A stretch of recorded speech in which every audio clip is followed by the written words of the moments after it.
20 ans après, partie 16, chapitre 57. On a des nouvelles d'Aramis. D'Artagnan s'était rendu droit aux écuries.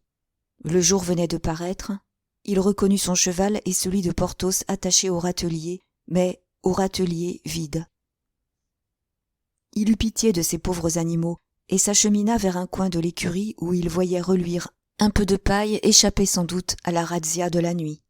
Mais en rassemblant cette paille avec le pied, le bout de sa botte rencontra un corps rond qui, touché sans doute à un endroit sensible, poussa un cri et se releva sur ses genoux en se frottant les yeux. C'était Mousqueton, qui, n'ayant plus de paille pour lui-même, s'était accommodé de celle des chevaux. « Mousqueton !» dit d'Artagnan. « Allons, en route, en route !» Mousqueton, en reconnaissant la voix de l'ami de son maître, se leva précipitamment et, en se levant, laissa choir quelques-uns des louis gagnés illégalement pendant la nuit.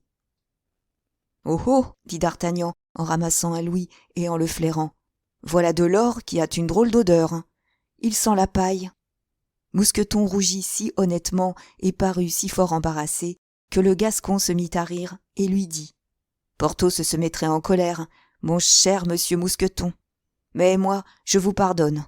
Seulement, rappelons-nous que cet or doit nous servir de topique pour notre blessure.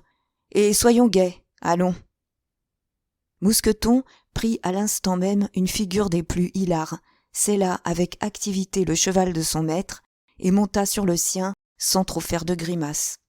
Sur ces entrefaites, Porthos arriva avec une figure fort maussade et fut on ne peut plus étonné de trouver d'Artagnan résigné et Mousqueton presque joyeux.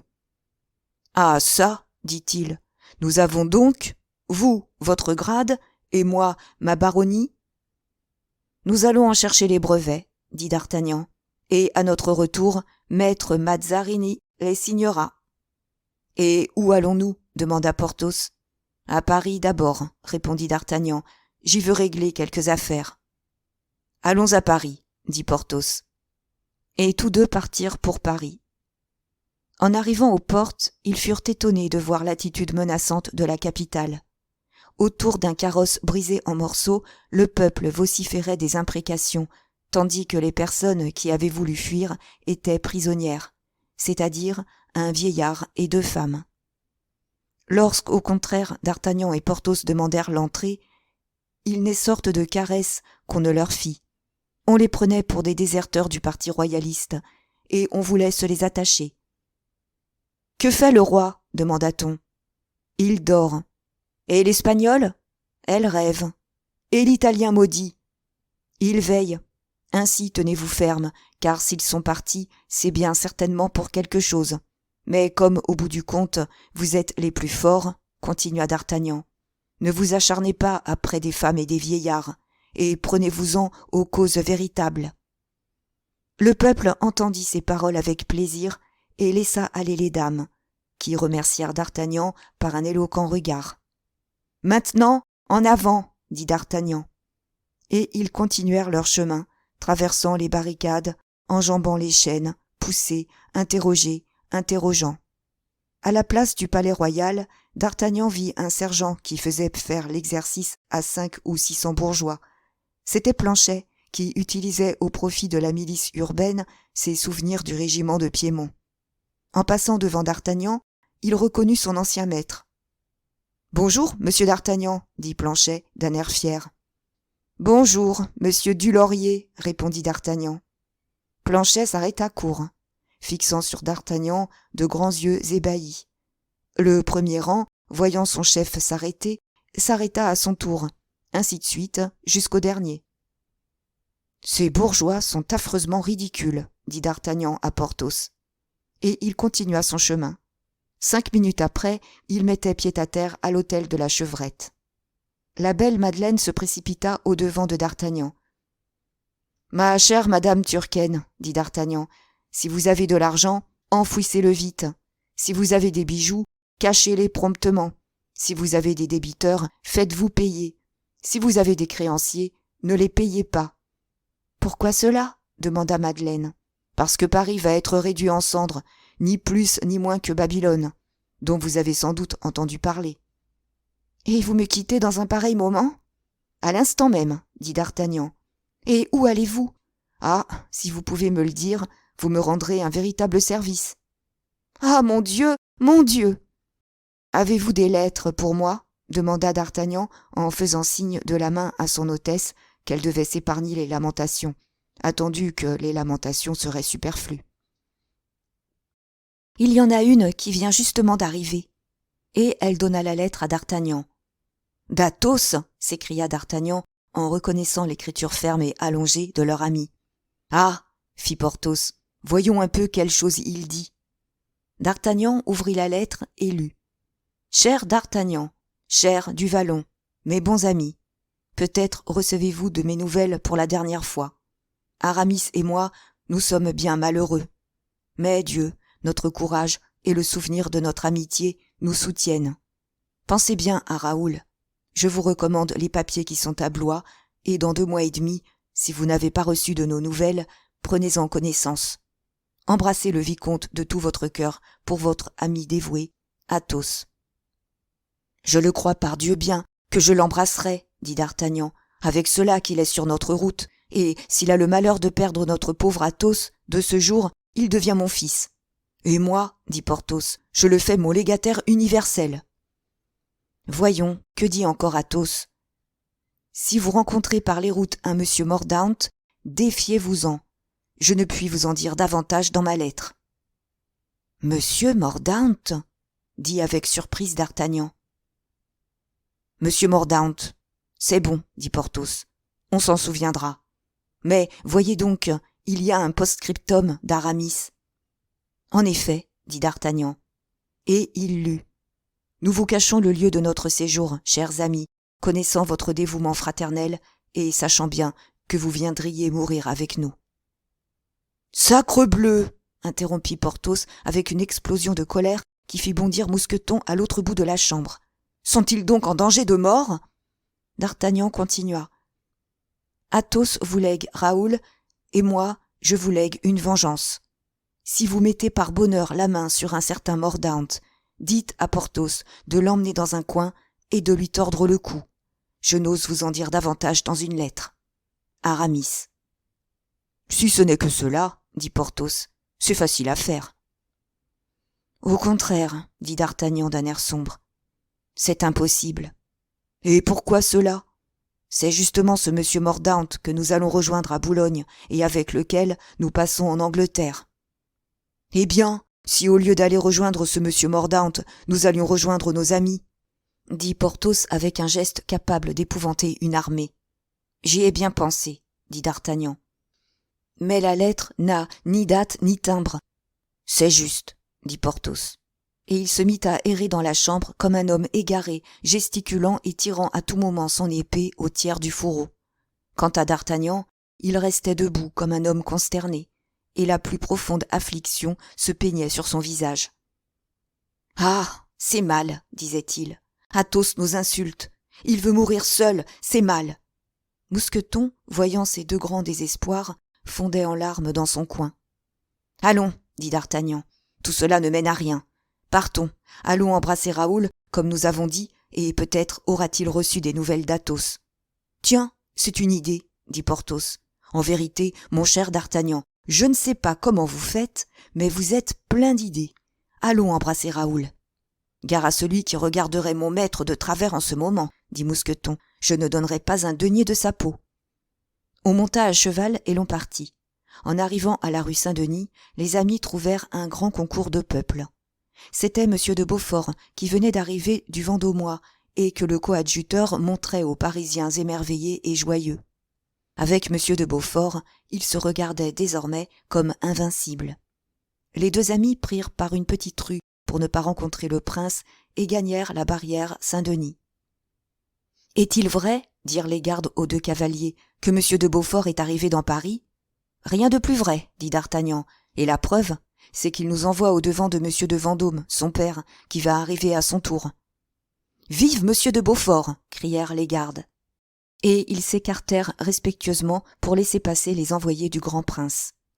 Une fois hors barrière, La route fut dévorée par ces gens qui ne connaissaient ni fatigue ni découragement. Leurs chevaux volaient, et eux ne cessaient de parler d'Athos et d'Aramis. Mousqueton souffrait tous les tourments imaginables, mais l'excellent serviteur se consolait en pensant que ses 2 maîtres éprouvaient bien d'autres souffrances. Car il était arrivé à regarder d'Artagnan comme son second maître, et lui obéissait même plus promptement et plus correctement qu'à Porthos. Le camp était entre Saint-Omer et Sambre. Les 2 amis firent un crochet jusqu'au camp et apprirent en détail à l'armée la nouvelle de la fuite du roi et de la reine, qui étaient arrivés sourdement jusque-là. Ils trouvèrent Raoul près de sa tente, couché sur une botte de foin dont son cheval tirait quelques bribes à la dérobée. Le jeune homme avait les yeux rouges et semblait abattu. Le maréchal de Gramont et le comte de Guiche étaient revenus à Paris, et le pauvre enfant se trouvait isolé. Au bout d'un instant, Raoul leva les yeux et vit les 2 cavaliers qui le regardaient. Il les reconnut et courut à eux, les bras ouverts. « Oh, c'est vous, chers amis !» s'écria-t-il. « Me venez-vous chercher? M'emmenez-vous avec vous? M'apportez-vous des nouvelles de mon tuteur ?»« N'en avez-vous donc point reçu ?» demanda d'Artagnan au jeune homme. « Hélas, non, monsieur, et je ne sais en vérité ce qu'il est devenu. De sorte, oh de sorte, que je suis inquiet à en pleurer. » Et effectivement, 2 grosses larmes roulaient sur les joues brunies du jeune homme. Porthos détourna la tête pour ne pas laisser voir sur sa bonne grosse figure ce qui se passait dans son cœur. « Que diable !» dit d'Artagnan, plus remué qu'il ne l'avait été depuis bien longtemps. « Ne vous désespérez point, mon ami. Si vous n'avez point reçu de lettre du comte, nous avons reçu, nous, une... »« Oh, vraiment !» s'écria Raoul. « Et bien rassurante même, » dit d'Artagnan en voyant la joie que cette nouvelle causait au jeune homme. « L'avez-vous » demanda Raoul. « Oui, c'est-à-dire, je l'avais, » dit d'Artagnan en faisant semblant de chercher. « Attendez, elle doit être là, dans ma poche. Il me parle de son retour, n'est-ce pas, Porthos ?» Tout gascon qu'il était, d'Artagnan ne voulait pas prendre à lui seul le fardeau de ce mensonge. « Oui, dit Porthos en toussant. « Oh, donnez-la-moi, dit le jeune homme. « Et je la lisais encore tantôt. Est-ce que je l'aurais perdue? Ah, pécaire, ma poche est percée. »« Oh oui, monsieur Raoul, dit Mousqueton, et la lettre était même très consolante. Ces messieurs me l'ont lue et j'en ai pleuré de joie. »« Mais au moins, monsieur d'Artagnan, vous savez où il est ?» demanda Raoul à moitié rasséréné. « Ah, voilà, dit d'Artagnan. Certainement que je le sais, pardieu, mais c'est un mystère. »« Pas pour moi, je l'espère. »« Non, pas pour vous. Aussi, je vais vous dire où il est. » Porthos regardait d'Artagnan avec ses gros yeux étonnés. « Où diable vais-je dire qu'il est pour qu'il n'essaye pas d'aller le rejoindre ?» murmurait d'Artagnan. « Eh bien, où est-il, monsieur ?» demanda Raoul de sa voix douce et caressante. « Il est à Constantinople. »« Chez les Turcs !» s'écria Raoul effrayé. « Bon Dieu, que me dites-vous là ?»« Eh bien, cela vous fait peur ?» dit d'Artagnan. « Bah, qu'est-ce que les Turcs pour des hommes comme le comte de la Fère et l'abbé d'Herblay ?»« Ah, son ami est avec lui ?» dit Raoul. « Cela me rassure un peu. »« A-t-il de l'esprit, ce démon de d'Artagnan ?» disait Porthos, tout émerveillé de la ruse de son ami. « Maintenant, » dit d'Artagnan, pressé de changer le sujet de la conversation, « voilà 50 pistoles que monsieur le comte vous envoyait par le même courrier. Je présume que vous n'avez plus d'argent et qu'elles sont les bienvenues. »« J'ai encore 20 pistoles, monsieur. »« Eh bien, prenez toujours, cela vous en fera 70. »« Et si vous en voulez davantage, » dit Porthos, mettant la main à son gousset. « Merci, » dit Raoul en rougissant. « Merci 1000 fois, monsieur. » En ce moment, Olivin parut à l'horizon. « À propos, » dit d'Artagnan de manière que le laquais l'entendit, « êtes-vous content d'Olivin ?»« Oui, assez comme cela. » Olivin fit semblant de n'avoir rien entendu et entra dans la tente. « Que lui reprochez-vous, à ce drôle-là ?»« Il est gourmand, » dit Raoul. « Oh, monsieur !» dit Olivin, reparaissant à cette accusation. « Il est un peu voleur. »« Oh, monsieur ! Oh ! Et surtout, il est fort poltron. »« Oh, oh, oh, monsieur, vous me déshonorez, » dit Olivin.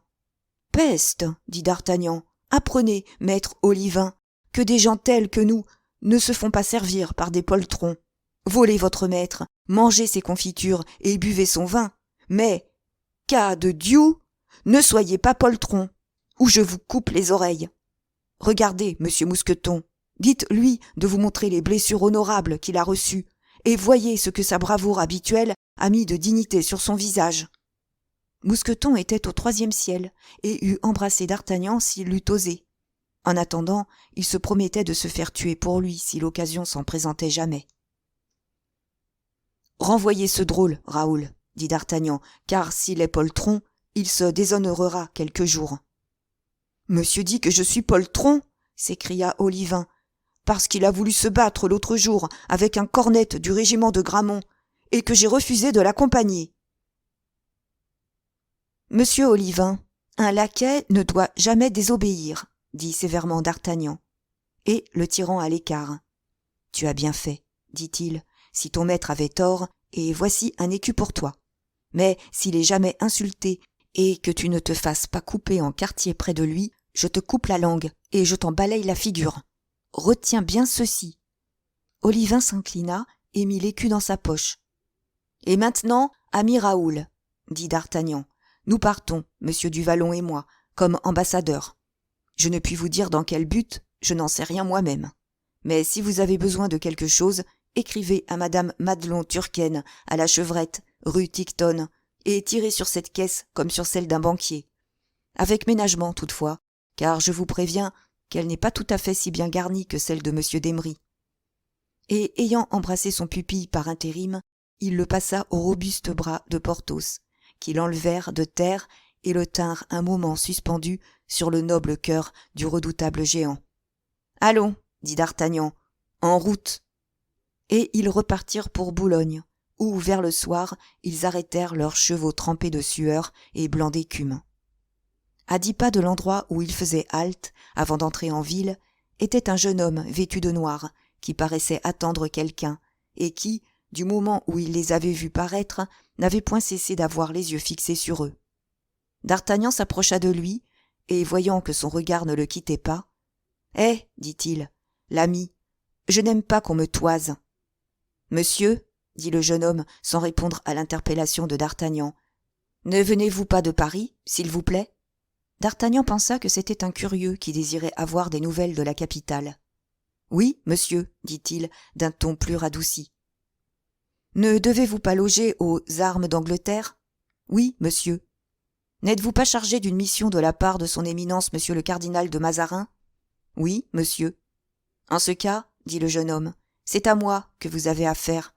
Je suis monsieur Mordaunt. »« Ah, dit tout bas d'Artagnan, celui dont Athos me dit de me méfier. »« Ah, murmura Porthos, celui qu'Aramis veut que j'étrangle. » Tous deux regardèrent attentivement le jeune homme. Celui-ci se trompa à l'expression de leur regard. « Douteriez-vous de ma parole ? dit-il. En ce cas, je suis prêt à vous donner toute preuve. »« Non, monsieur, dit d'Artagnan, et nous nous mettons à votre disposition. »« Eh bien, messieurs, dit Mordaunt, nous partirons sans retard, car c'est aujourd'hui le dernier jour de délai que m'avait demandé le cardinal. Mon bâtiment est prêt, et, si vous n'étiez venus, j'allais partir sans vous, car le général Olivier Cromwell doit attendre mon retour avec impatience. »« Ah ah, dit d'Artagnan, c'est donc au général Olivier Cromwell que nous sommes dépêchés ? » ?»« N'avez-vous donc pas une lettre pour lui ? » demanda le jeune homme.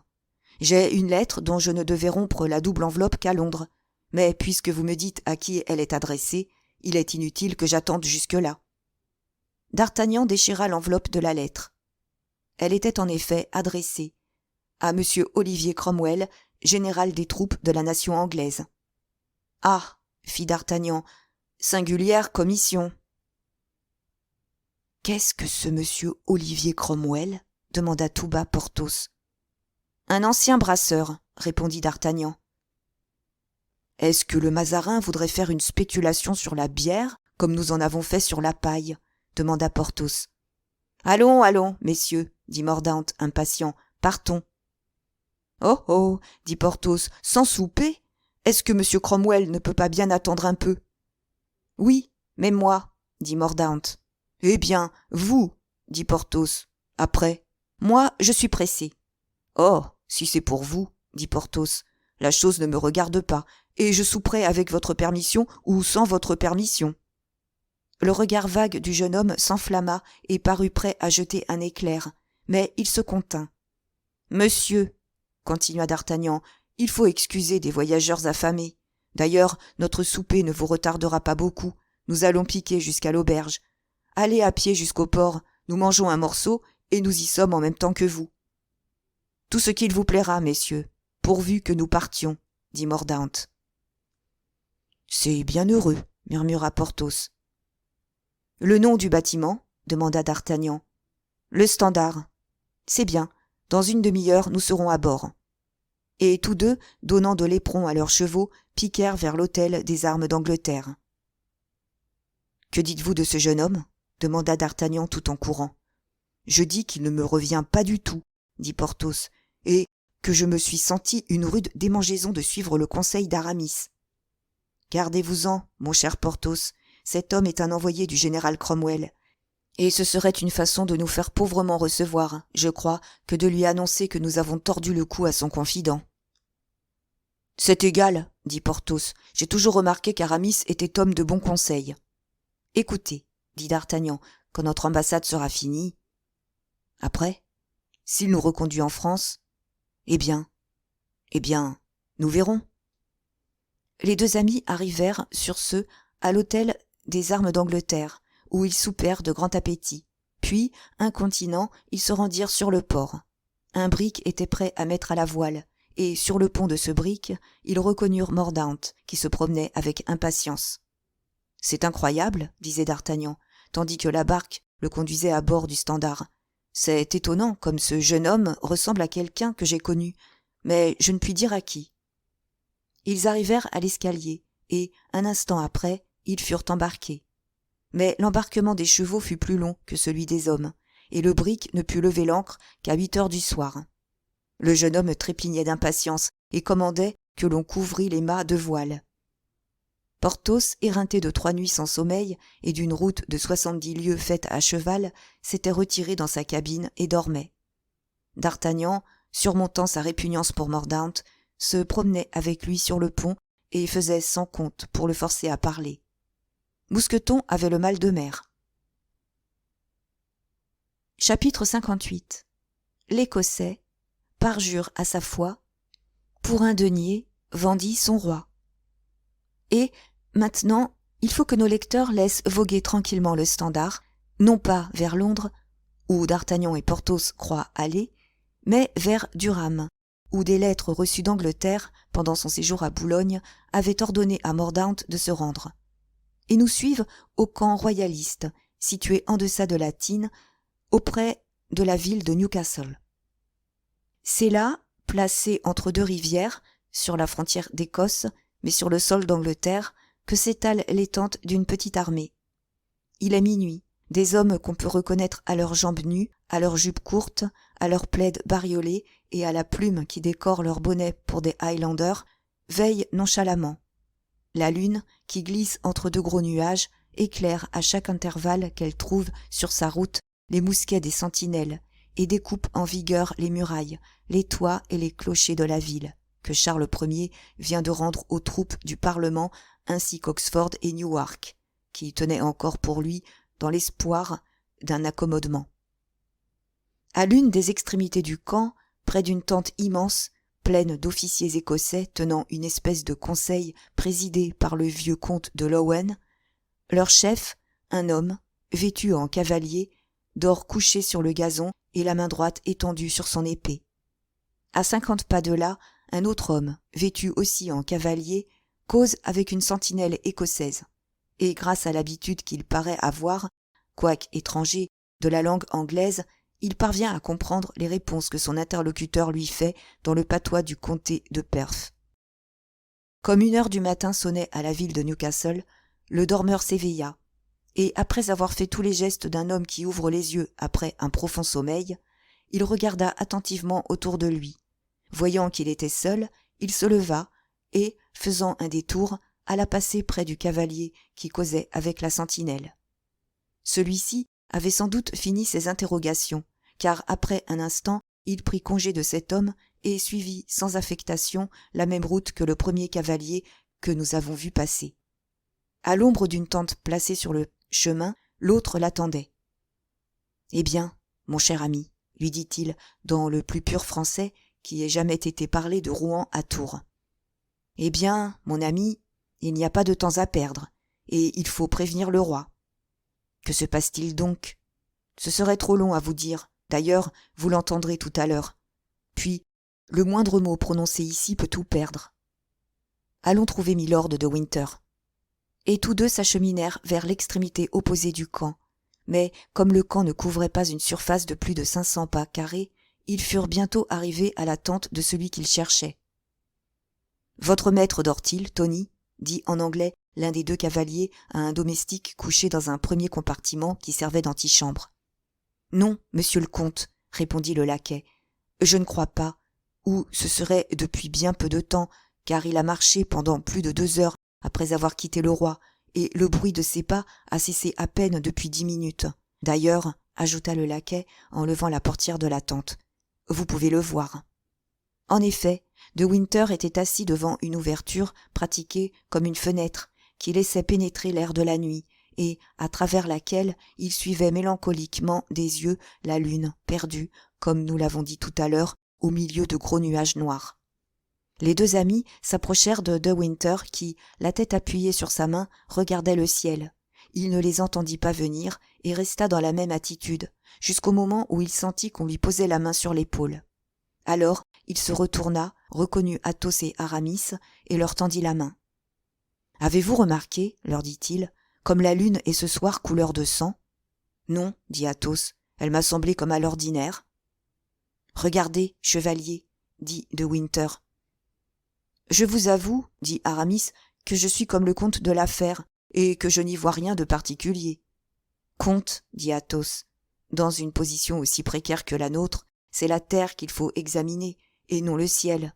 Avez-vous étudié nos Écossais, et en êtes-vous sûr ? » ?»« Les Écossais ? » demanda De Winter. « Quels Écossais ? » ?»« Ah, les nôtres, pardieu, dit Athos, ceux auxquels le roi s'est confié, les Écossais du comte de Lowen ? » ?»« Non, dit De Winter, puis il ajouta, « Ainsi, dites-moi, vous ne voyez pas comme moi cette teinte rougeâtre qui couvre le ciel ? » ?»« Pas le moins du monde, dirent ensemble Athos et Aramis.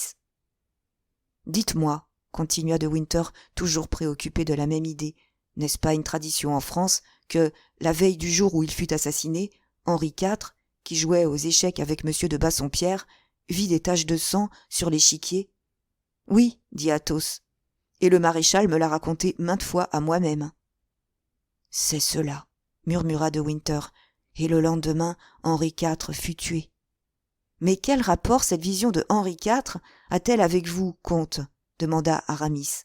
« Aucune, messieurs, et en vérité, je suis fou de vous entretenir de pareilles choses, quand votre entrée à cette heure dans ma tente m'annonce que vous êtes porteur de quelque nouvelle importante. »« Oui, milord, dit Athos, je voudrais parler au roi. »« Au roi ?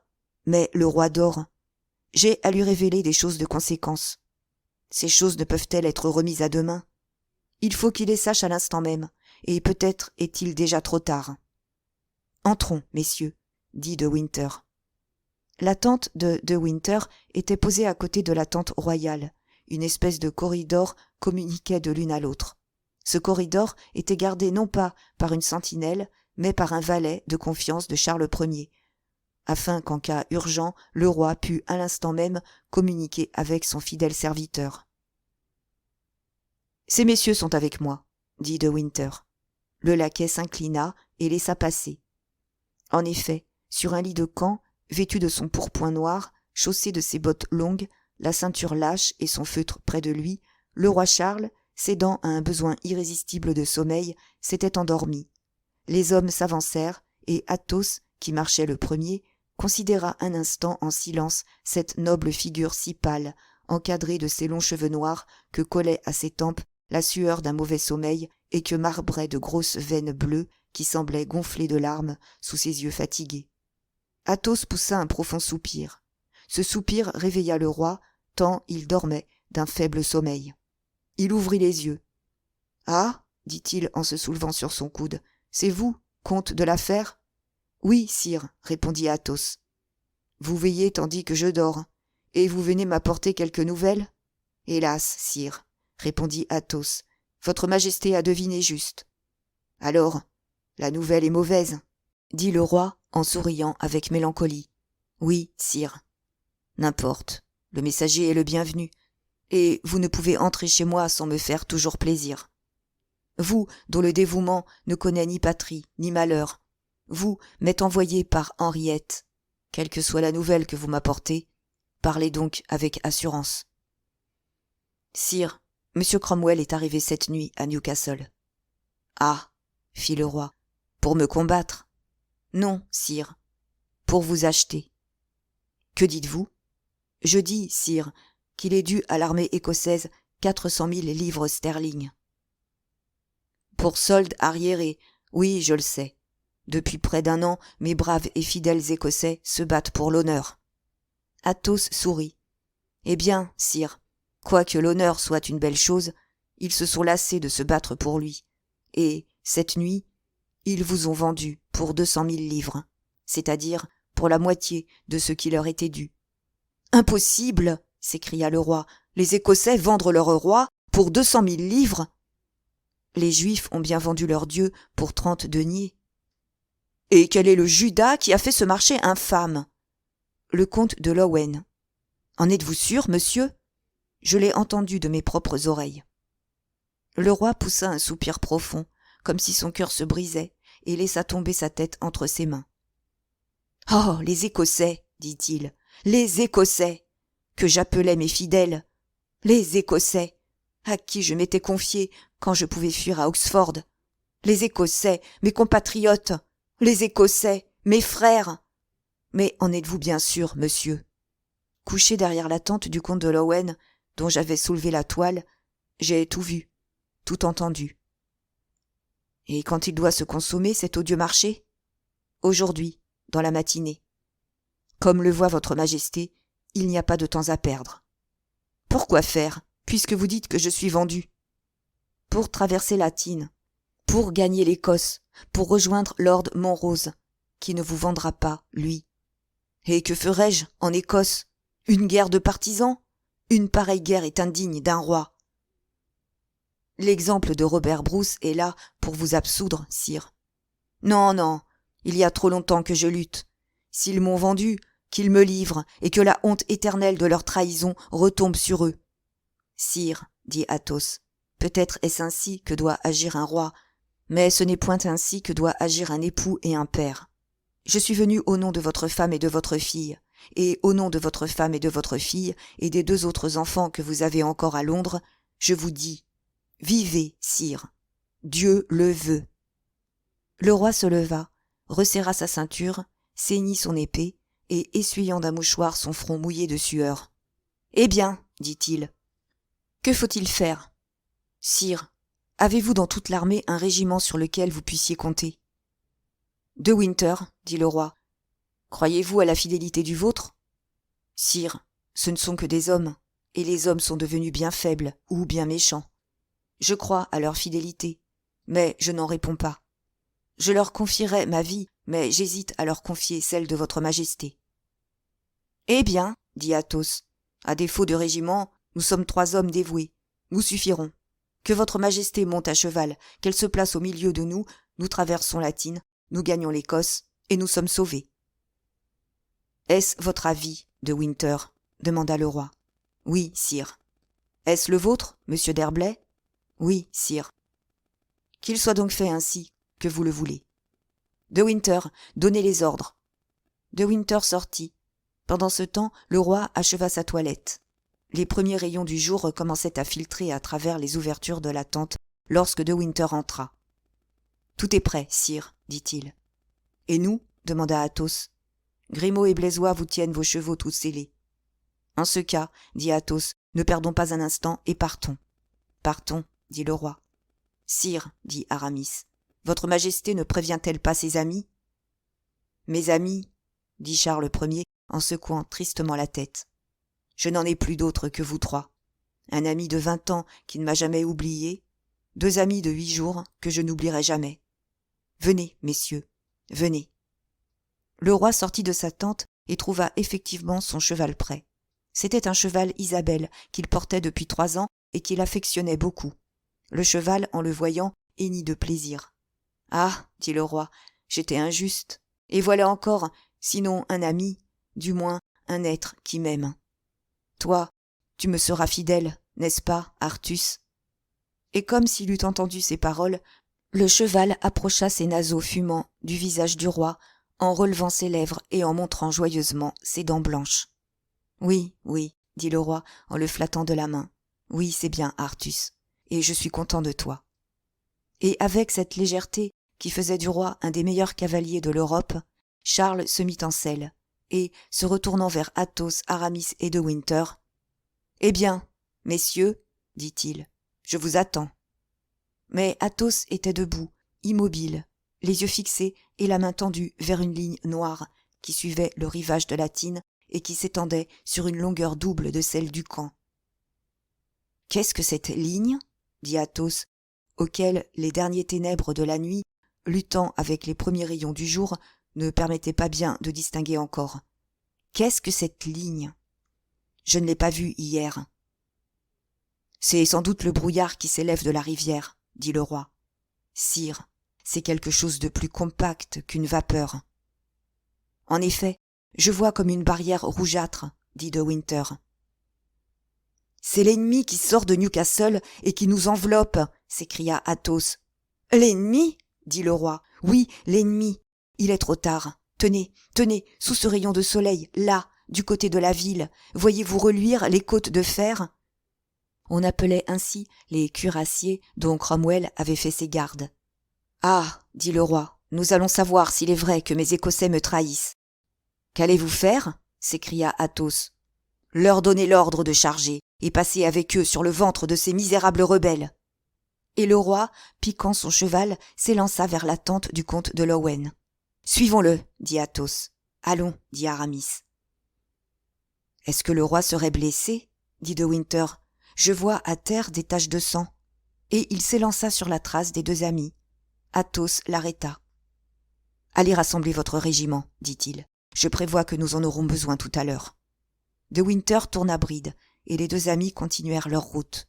En 2 secondes, le roi était arrivé à la tente du général en chef de l'armée écossaise. Il sauta à terre et entra. Le général était au milieu des principaux chefs. « Le roi !» s'écrièrent-ils en se levant et en se regardant avec stupéfaction. En effet, Charles était debout devant eux, le chapeau sur la tête, les sourcils froncés et fouettant sa botte avec la cravache. « Oui, messieurs, dit-il, le roi en personne. Le roi qui vient vous demander compte de ce qui se passe. »« Qu'y a-t-il donc, sire ?» demanda le comte de Lowen. « Il y a, monsieur, dit le roi, se laissant emporter par la colère, que le général Cromwell est arrivé cette nuit à Newcastle, que vous le savez, et que je n'en suis pas averti. Il y a que l'ennemi sort de la ville et nous ferme le passage de la Thine, que vos sentinelles ont dû voir ce mouvement, et que je n'en suis pas averti. Il y a que vous m'avez, par un infâme traité, vendu 200 000 livres sterling au Parlement, mais que de ce traité au moins j'en suis averti. Voici ce qu'il y a, messieurs. Répondez, ou disculpez-vous, car je vous accuse. »« Sire, balbutia le comte de Lowen, sire, votre majesté aura été trompée par quelque faux rapport. »« J'ai vu de mes yeux l'armée ennemie s'étendre entre moi et l'Écosse, dit Charles, et je puis presque dire, j'ai entendu de mes propres oreilles débattre les clauses du marché. » Les chefs écossais se regardèrent en fronçant le sourcil à leur tour.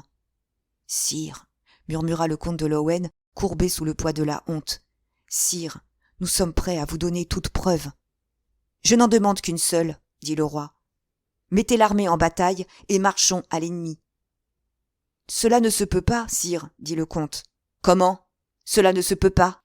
Et qui empêche que cela se puisse ?» s'écria Charles Ier. « Votre majesté sait bien qu'il y a trêve entre nous et l'armée anglaise, répondit le comte.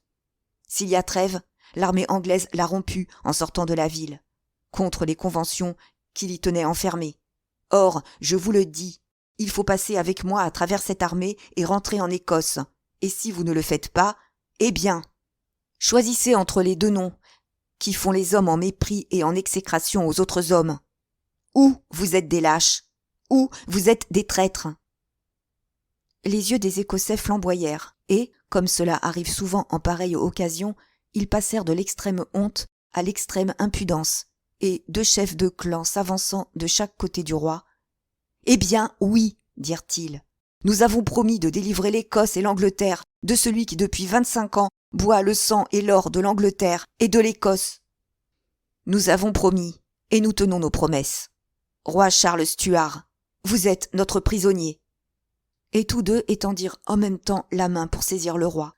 Mais avant que le bout de leurs doigts touchât sa personne, tous deux étaient tombés, l'un évanoui et l'autre mort.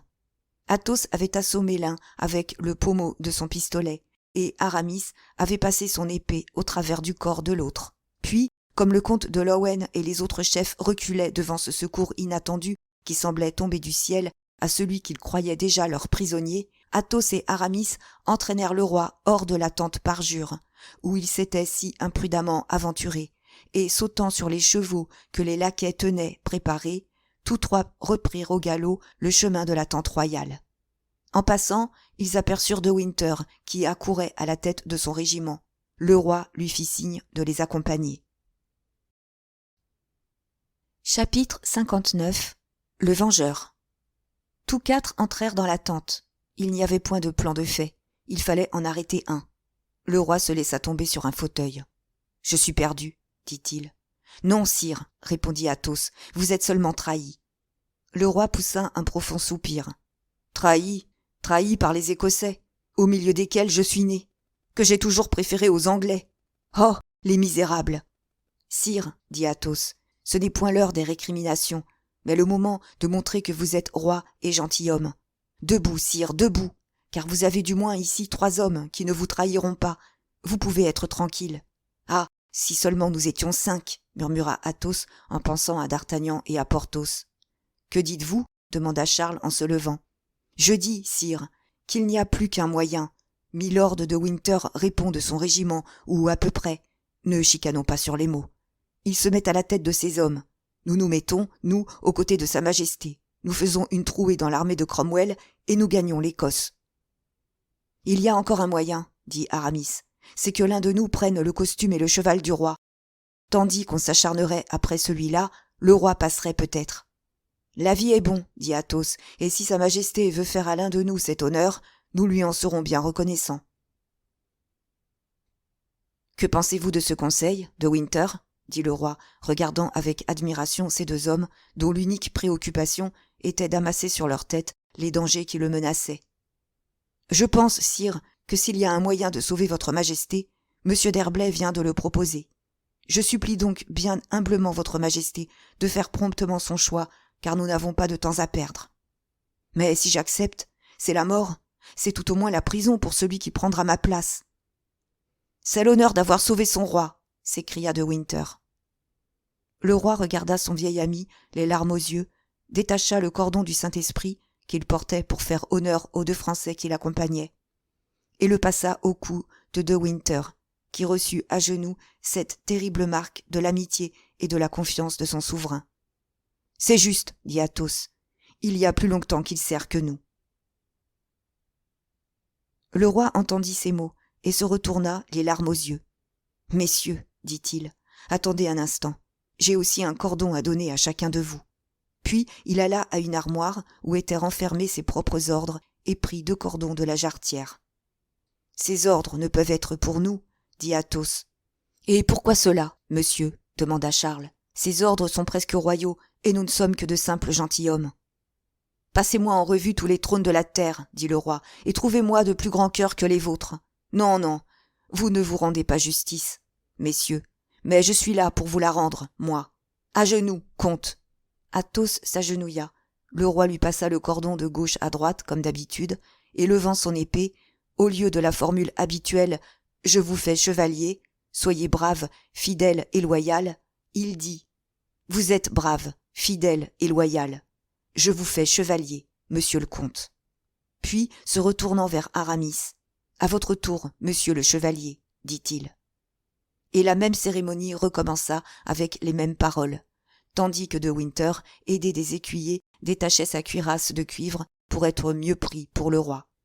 Puis, lorsque Charles en eut fini avec Aramis, comme il avait fini avec Athos, il les embrassa tous deux. « Sire, dit De Winter, qui, en face d'un grand dévouement, avait repris toute sa force et tout son courage. « Nous sommes prêts. » Le roi regarda les trois gentilshommes. « Ainsi donc, il faut fuir, dit-il. »« Fuir à travers une armée, sire, dit Athos, dans tous les pays du monde, s'appelle charger. »« Je mourrai donc l'épée à la main, dit Charles. Monsieur le comte, monsieur le chevalier, si jamais je suis roi... Sire, vous nous avez déjà honorés plus qu'il n'appartenait à de simples gentilshommes. Ainsi, la reconnaissance vient de nous. Mais ne perdons pas de temps, car nous n'en avons déjà que trop perdu. » Le roi leur tendit une dernière fois la main à tous les trois, échangea son chapeau avec celui de De Winter et sortit. Le régiment de De Winter était rangé sur une plate-forme qui dominait le camp. Le roi, suivi des trois amis, se dirigea vers la plate-forme. Le camp écossais semblait être éveillé enfin. Les hommes étaient sortis de leurs tentes et avaient pris leur rang comme pour la bataille. « Voyez-vous, dit le roi, peut-être se repentent-ils et sont-ils prêts à marcher ?»« S'ils se repentent, sire, répondit Athos, ils nous suivront. »« Bien, dit le roi, que faisons-nous ?»« Examinons l'armée ennemie, dit Athos. » Les yeux du petit groupe se fixèrent à l'instant même sur cette ligne qu'à l'aube du jour on avait prise pour du brouillard et que les premiers rayons du soleil dénonçaient maintenant pour une armée rangée en bataille. L'air était pur et limpide, comme il est d'ordinaire à cette heure de la matinée. On distinguait parfaitement les régiments, les étendards, et jusqu'à la couleur des uniformes et des chevaux. Alors on vit, sur une petite colline, un peu en avant du front ennemi, apparaître un homme petit, trapu et lourd. Cet homme était entouré de quelques officiers. Il dirigea une lunette sur le groupe dont le roi faisait partie. « Cet homme connaît-il personnellement votre majesté ?» demanda Aramis. Charles sourit. « Cet homme, c'est Cromwell, dit-il. Alors abaissez votre chapeau, sire, qu'il ne s'aperçoive pas de la substitution. »« Ah, dit Athos, nous avons perdu bien du temps. »« Alors, dit le roi, en avant, et partons. »« Le donnez-vous, sire ?» demanda Athos. « Non, je vous nomme mon lieutenant général, dit le roi. »« Écoutez alors, milord de Winter, dit Athos. Éloignez-vous, sire, je vous prie. Ce que nous allons dire ne regarde pas votre majesté. » Le roi fit en souriant 3 pas en arrière. « Voici ce que je propose, continua Athos. Nous divisons notre régiment en 2 escadrons. Vous vous mettez à la tête du premier, Sa Majesté et nous à la tête du second. Si rien ne vient nous barrer le passage, nous chargeons tous ensemble pour forcer la ligne ennemie et nous jeter dans la Tyne, que nous traversons, soit à gué, soit à la nage. Si, au contraire, on nous pousse quelque obstacle sur le chemin, vous et vos hommes, vous vous faites tuer jusqu'au dernier. Nous et le roi, nous continuons notre route. Une fois arrivés au bord de la rivière, fût-il sur 3 rangs d'épaisseur, si votre escadron fait son devoir, cela nous regarde.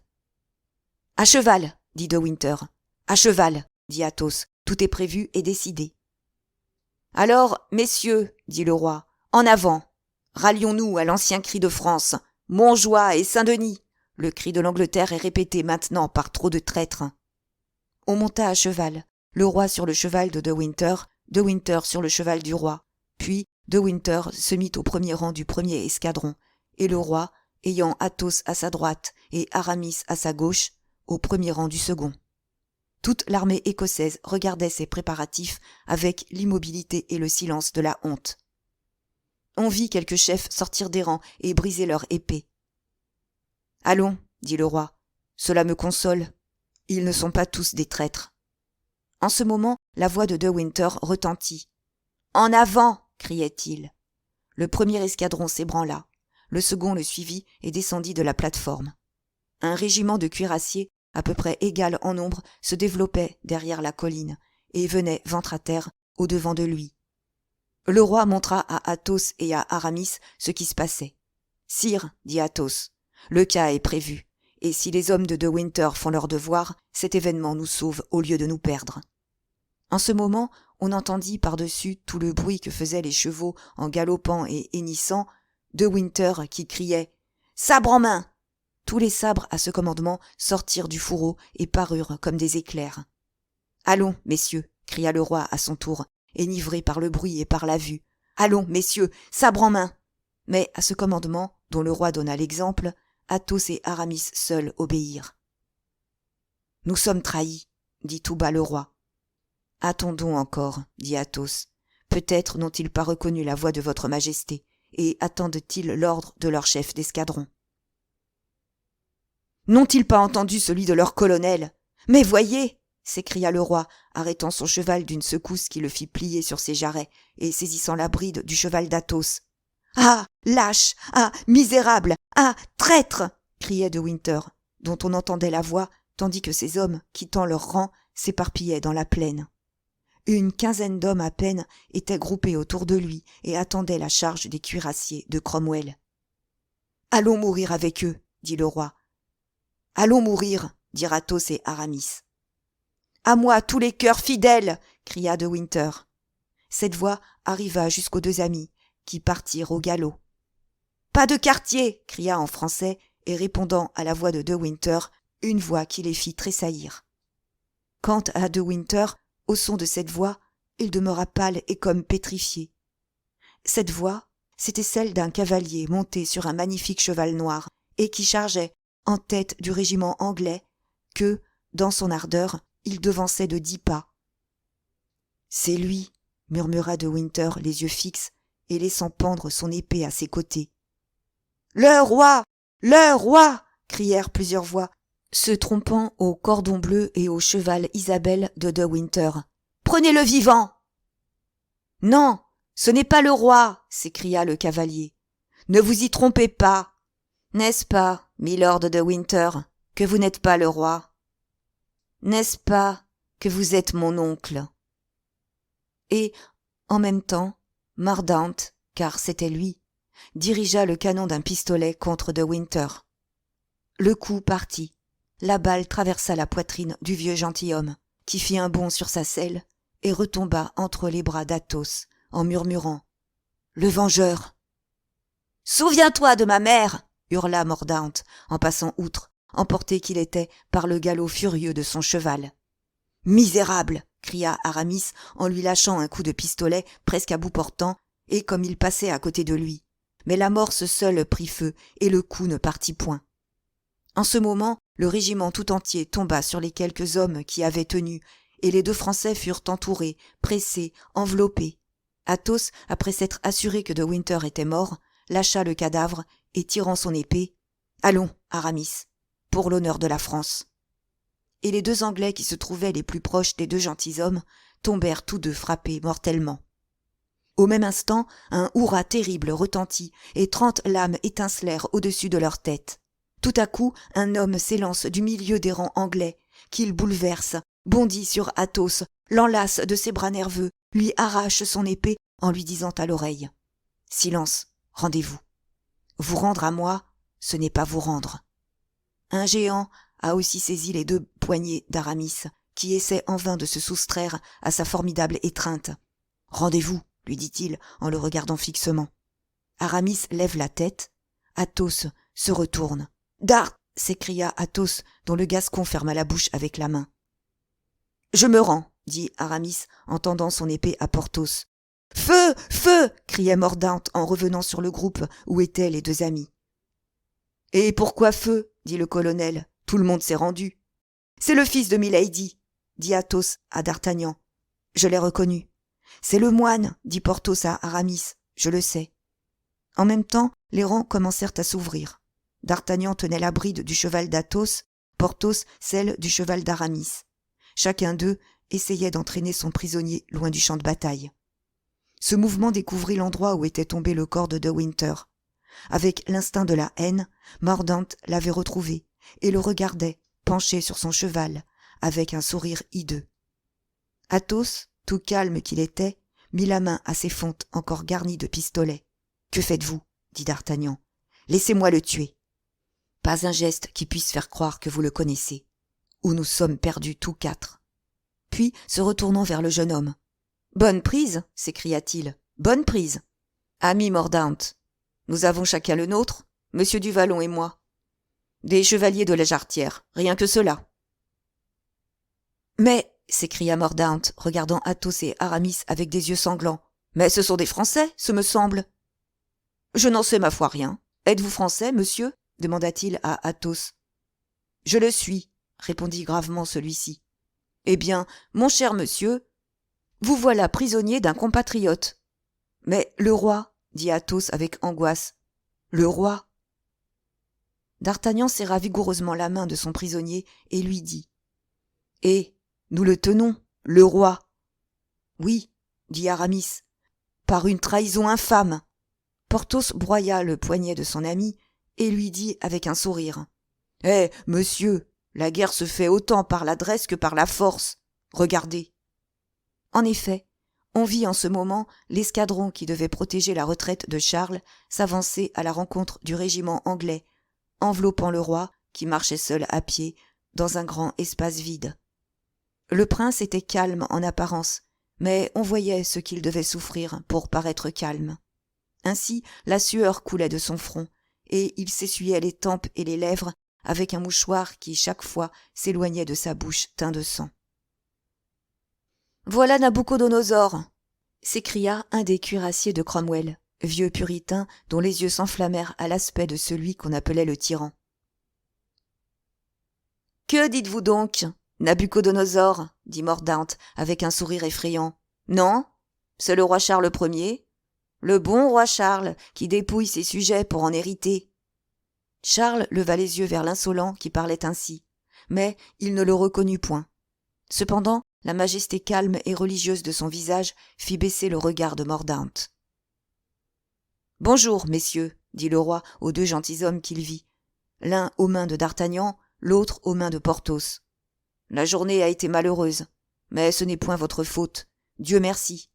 Où est mon vieux de Winter ?» Les deux gentilshommes tournèrent la tête et gardèrent le silence. « Cherche où est Stratford ?» dit la voix stridente de Mordaunt. Charles tressaillit. Le démon avait frappé juste. Strafford, c'était son remords éternel, l'ombre de ses jours, le fantôme de ses nuits. Le roi regarda autour de lui et vit un cadavre à ses pieds. C'était celui de Winter. Charles ne jeta pas un cri, ne versa pas une larme, seulement une pâleur plus livide s'étendit sur son visage. Il mit un genou en terre, souleva la tête de Winter, l'embrassa au front, et reprenant le cordon du Saint-Esprit qui lui avait passé au cou, il le mit religieusement sur sa poitrine. « De Winter est donc tué ?» demanda D'Artagnan en fixant ses yeux sur le cadavre. « Oui, » dit Athos, « et par son neveu. »« Allons, c'est le premier de nous qui s'en va, » murmura D'Artagnan. « Qu'il dorme en paix, c'était un brave. »« Charles Stuart !» dit alors le colonel du régiment anglais en s'avançant vers le roi qui venait de reprendre les insignes de la royauté. « Vous rendez-vous notre prisonnier ?»« Colonel Tomlinson, » dit Charles, « le roi ne se rend point. L'homme cède à la force, voilà tout. »« Votre épée !» Le roi tira son épée et la brisa sur son genou. En ce moment, un cheval sans cavalier, ruisselant d'écume, l'œil en flammes, les naseaux ouverts, accourut et, reconnaissant son maître, s'arrêta près de lui en hennissant de joie. C'était Artus. Le roi sourit, le flatta de la main et se mit légèrement en selle. « Allons, messieurs, » dit-il. « Conduisez-moi où vous voudrez. » Puis, se retournant vivement, « Attendez, » dit-il. « Il m'a semblé voir remuer de Winter. S'il vit encore, parce que vous avez de plus sacré, n'abandonnez pas ce noble gentilhomme. »« Oh, soyez tranquille, roi Charles, » dit Mordaunt. « La balle a traversé le cœur. » « Ne soufflez pas un mot, ne faites pas un geste, ne risquez pas un regard pour moi ni pour Porthos, » dit D'Artagnan à Athos et à Aramis, « car Milady n'est pas morte, et son âme vit dans le corps de ce démon. et le détachement s'achemina vers la ville, emmenant sa royale capture. Mais à moitié chemin, un aide de camp du général Cromwell apporta l'ordre au colonel Tomlinson de conduire le roi à Holdenby Castle. En même temps, les courriers partaient dans toutes les directions pour annoncer à l'Angleterre et à toute l'Europe que le roi Charles Stuart était prisonnier du général Olivier Cromwell. Chapitre 60. Olivier Cromwell.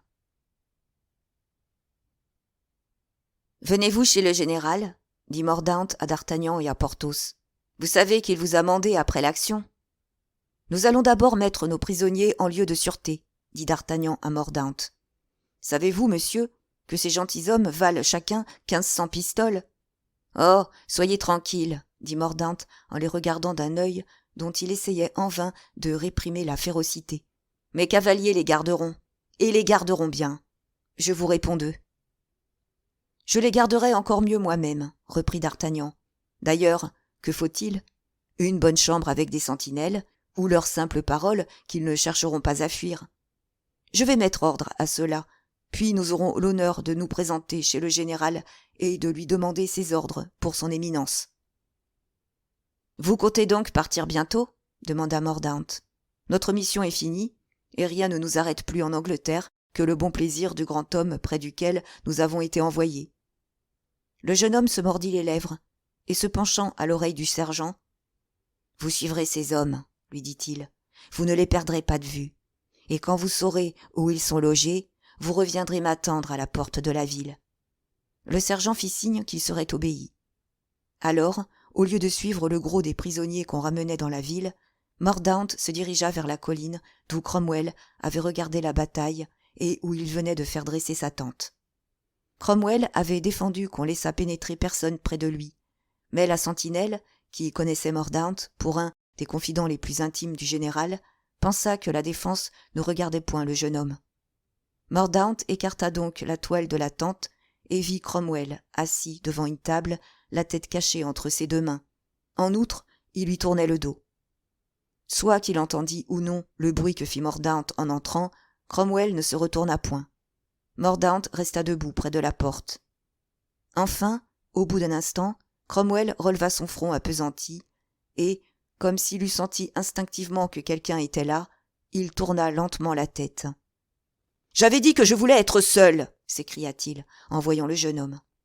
« On n'a pas cru que cette défense me regardât, monsieur, » dit Mordaunt. « Cependant, si vous l'ordonnez, je suis prêt à sortir. »« Ah, c'est vous, Mordaunt, » dit Cromwell, éclaircissant, comme par la force de sa volonté, le voile qui couvrait ses yeux. « Puisque vous voilà, c'est bien, restez. »« Je vous apporte mes félicitations. »« Vos félicitations ? Et de quoi ? De la prise de Charles Stuart. Vous êtes le maître de l'Angleterre maintenant. »« Je l'étais bien mieux il y a 2 heures, » dit Cromwell. « Comment cela, général ? L'Angleterre avait besoin de moi pour prendre le tyran. Maintenant, le tyran est pris. L'avez-vous vu ? » ?»« Oui, monsieur, » dit Mordaunt. « Quelle attitude a-t-il ? » Mordaunt hésita, mais la vérité sembla sortir de force de ses lèvres. « Calme et digne, » dit-il. « Qu'a-t-il dit ? » ?»« Quelques paroles d'adieu à ses amis. »« À ses amis, » murmura Cromwell. « Il a donc des amis, lui ? » Puis tout haut. « S'est-il défendu ? » ?»« Non, monsieur, il a été abandonné de tous, excepté de 3 ou 4 hommes. Il n'y avait donc pas moyen de se défendre. À qui a-t-il rendu son épée ? Il ne l'a pas rendue, il l'a brisée. Il a bien fait, mais au lieu de la briser, il eût mieux fait encore de s'en servir avec plus d'avantage. » Il y eut un instant de silence. « Le colonel du régiment qui servait d'escorte au roi, à Charles, a été tué, ce me semble ?» dit Cromwell en regardant fixement Mordaunt. « Oui, monsieur. »« Par qui ? » demanda Cromwell. « Par moi. »« Comment se nommait-il ? » ?»« Lord de Winter. »« Votre oncle ? » s'écria Cromwell. « Mon oncle, » reprit Mordaunt. « Les traîtres à l'Angleterre ne sont pas de ma famille. » Cromwell resta un instant pensif, regardant ce jeune homme, puis, avec cette profonde mélancolie que peint si bien Shakespeare. « Mordaunt, lui dit-il, vous êtes un terrible serviteur. »« Quand le Seigneur ordonne, dit Mordaunt, il n'y a pas à marchander avec ses ordres. Abraham a levé le couteau sur Isaac, et Isaac était son fils. »« Oui, dit Cromwell, mais le Seigneur n'a pas laissé s'accomplir le sacrifice. »« J'ai regardé autour de moi, dit Mordaunt, et je n'ai vu ni bouc ni chevreau arrêtés dans les buissons de la plaine. » Cromwell s'inclina. « Vous êtes fort parmi les forts, Mordaunt, dit-il. Et les Français, comment se sont-ils conduits ? » « En gens de cœur, monsieur, dit Mordaunt. « Oui, oui, murmura Cromwell, les Français se battent bien. Et, en effet, si ma lunette est bonne, il me semble que je les ai vus au premier rang. »« Ils y étaient, dit Mordaunt. »« Après vous, cependant, dit Cromwell. C'est la faute de leurs chevaux et non la leur. » Il se fit encore un moment de silence. « Et les Écossais ? Demanda Cromwell. « Ils ont tenu leur parole, dit Mordaunt, et n'ont pas bougé. Les misérables, murmura Cromwell. Leurs officiers demandent à vous voir, monsieur. Je n'ai pas le temps. Les a-t-on payés ? Cette nuit. Qu'ils partent, alors, qu'ils retournent dans leurs montagnes, qu'ils y cachent leur honte, si leurs montagnes sont assez hautes pour cela. Je n'ai plus affaire à eux, ni eux à moi. Et maintenant, allez, Mordaunt. » « Avant de m'en aller, dit Mordaunt, j'ai quelques questions à vous adresser, monsieur, et une demande à vous faire, mon maître. »« À moi ?» Mordaunt s'inclina. « Je viens à vous, mon héros, mon protecteur, mon père, et je vous dis, maître, êtes-vous content de moi ?» Cromwell le regarda avec étonnement. Le jeune homme demeura impassible. « Oui, dit Cromwell, vous avez fait, depuis que je vous connais, non seulement votre devoir, mais encore plus que votre devoir. Vous avez été fidèle ami, adroit négociateur, bon soldat. Avez-vous souvenir, monsieur, que c'est moi qui ai eu la première idée de traiter avec les Écossais de l'abandon de leur roi ? Oui, la pensée vient de vous, c'est vrai. Je ne poussais pas encore le mépris des hommes jusque-là. Ai-je été bon ambassadeur en France ? Oui, et vous avez obtenu de Mazarin ce que je demandais. Ai-je combattu toujours ardemment pour votre gloire et vos intérêts ? Trop ardemment, peut-être, c'est ce que je vous reprochais tout à l'heure. Mais où voulez-vous en venir avec toutes vos questions ? À vous dire, milord, que le moment est venu où vous pouvez d'un mot récompenser tous mes services. Ah, fit Olivier avec un léger mouvement de dédain. C'est vrai, j'oubliais que tout service mérite sa récompense, que vous m'avez servi et que vous n'êtes pas encore récompensé. Monsieur, je puis l'être à l'instant même et au-delà de mes souhaits. Comment cela ? J'ai le prix sous la main et je le tiens presque. Et quel est ce prix ? Demanda Cromwell. Vous a-t-on offert de l'or ? Demandez-vous un grade ?